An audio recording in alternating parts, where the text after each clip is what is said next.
এই জমিটা মানে আমি আজকে প্রায় 25 বছর ধরে খাচ্ছি। আমি ওই রাইতুল মোহাম্মদ ওর ভাই মহিবুল এদের দুজন থেকে কেনার পর থেকে আমি চা বাগান লাগিয়ে আমি ভোগদল করে যাচ্ছি।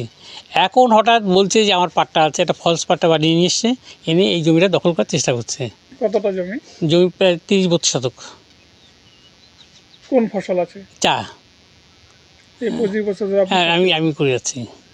হঠাৎ কেন ওরা দখল করতে চায়? ওরা এটা পাট্টা বানিয়ে নিয়ে আসছে, কিন্তু আমরা ইনকোয়ারি করে দেখেছি কোনো পাট্টাই নেই অফিসে ওর এই প্লটের পরে আর কি। আপনি কিনে নিয়েছিলেন? আমি তো কিনে নিয়েছি, মানে ওর বাবার কাছ থেকে কিনে নিয়েছেন? বাবার কাকা দুজন। দখল হ্যাঁ, করতে? বেশ। প্রশাসনকে জানিয়েছেন? হ্যাঁ, জানিয়েছি। আসছিল কি প্রশাসন? আজকে আসছিল, এসে আবার স্পটে আসেনি, ও রাস্তা থেকেই আবার ঘুরে চলে গেছে। মানে আজকে কি দাবি করছেন আপনি? ও আসছিল না, আমি জানি ও কেন জবরদস্ত করবে। আমার তো কেনা জমি, আর এই জমির পরে আমার লোকজন কাজকর্ম করে, এটাই ব্যাপার। প্রশাসনের কাছে কি দাবি করবেন? সমস্যাটা যাতে মিটে যায়। আপনার নাম কি? আমার কুমার সরকার, আপনার বাড়ি কোথায়? দাসপাড়া, এখানে বাগান করছেন? এখানে বাগান করছি। কাকু বলছি কুমারেশের জমি জবরদখলের অভিযোগ করছেন কুমারেশ, কি বলবেন, কি হয়েছে আসলে? না, এটা জবরদস্ত নেই, এটা কুমারের সরকারের জমি কিনা রাইতু আর মহিবুল বিক্রি করছিল, ইনা নিয়েছে। তারপর আমরা এখানে 12 জন ছিলাম, কমিশনে মানে জমিগুলো কিনে দিয়েছি।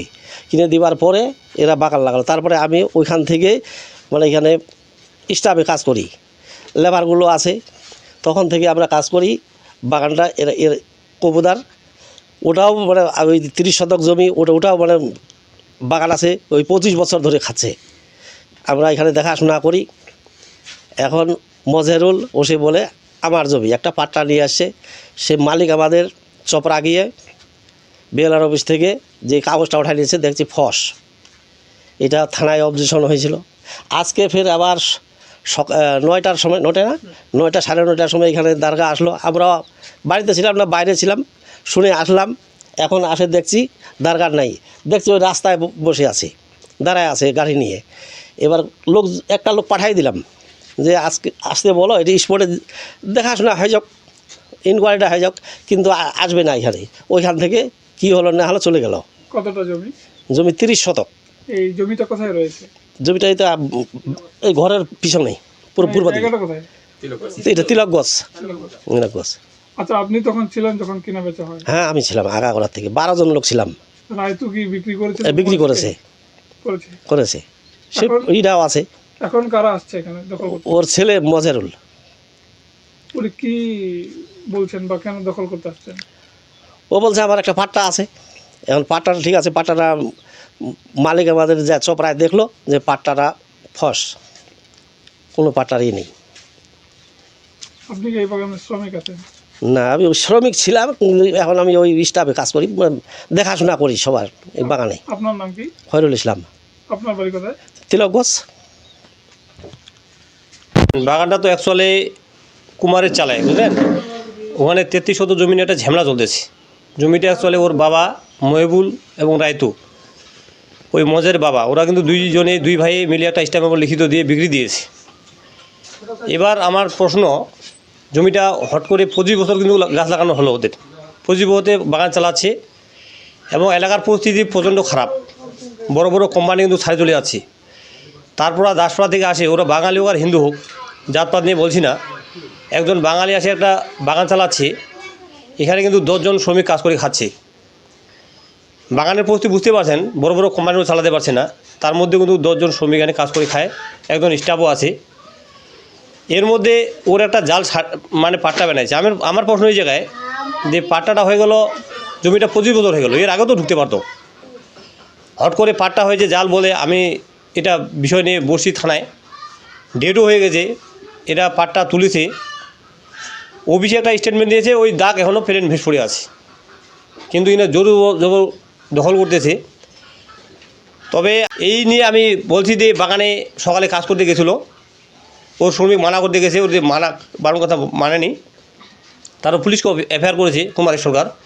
পুলিশ আসে, তারপরে ইনকোয়ারিটা না করে ওর কথা মধ্যে পুলিশ শুনে চলে গেল। মানে যেই জমিটা দখল করতে চাইছে আর কি ওরা, ওই জমিটা কুমারেশ খাচ্ছিল, কুমারের খাচ্ছে তো প্রতি বছর গাছ চা গাছ লাগা আছে, প্রতি বছর চা গাছ লাগা আছে, এখন এরা পাট্টা দেখাচ্ছে। পাটটা দেখাচ্ছে। এবার পাটটা আমরা ভেরিফাই করে দেখলাম, চপড়ায় বেলোর অফিসে রিপোর্ট নিয়েছি। কুমারের বললো আমাকে একটা দিয়ে ফলস কাগজ দিয়েছি, সেখানে কোনো পাট্টা হয়নি এখনও দাগ।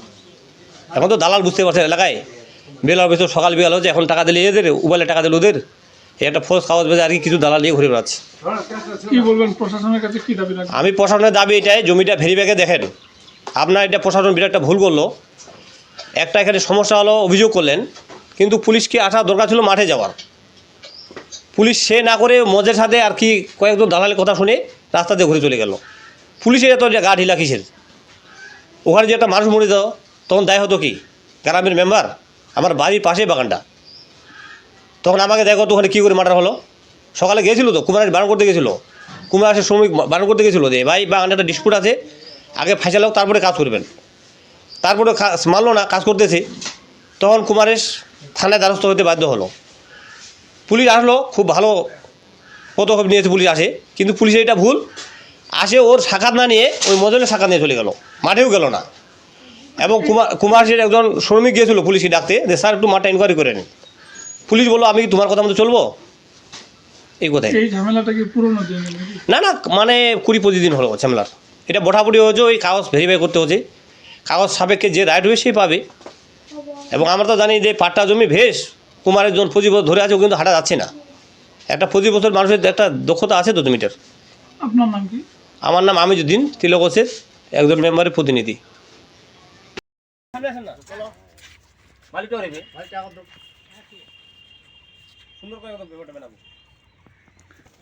বাউন্ডারি যাও না, বাউন্ডারি বাউন্ডারি কতটা পাবে আনবে, বাউন্ডারি চলে না।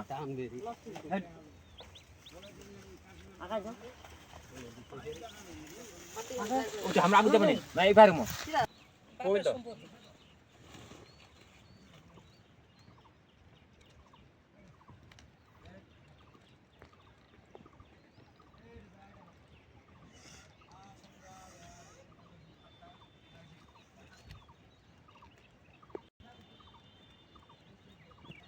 জমি কত 30 শতক 30 শতক।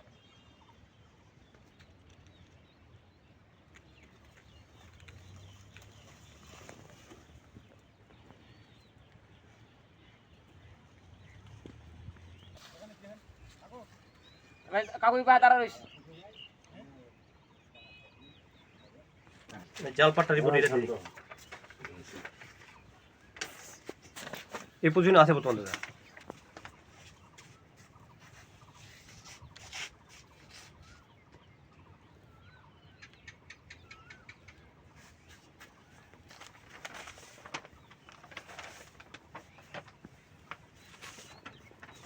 তোর বাবার পজিশনটা কই? ওই দুই দিকে পাটা হন। ভয় লাগিছে তোমরা শাসন আর আছে কইলো কি উড়িছি তো কবে শাসন আর আছে দুই চার কথা শুনো। ভয় লাগা আর কি না কই শুনবে ভয় লাগিছে এই এখানে গন্ধাইছে এখানে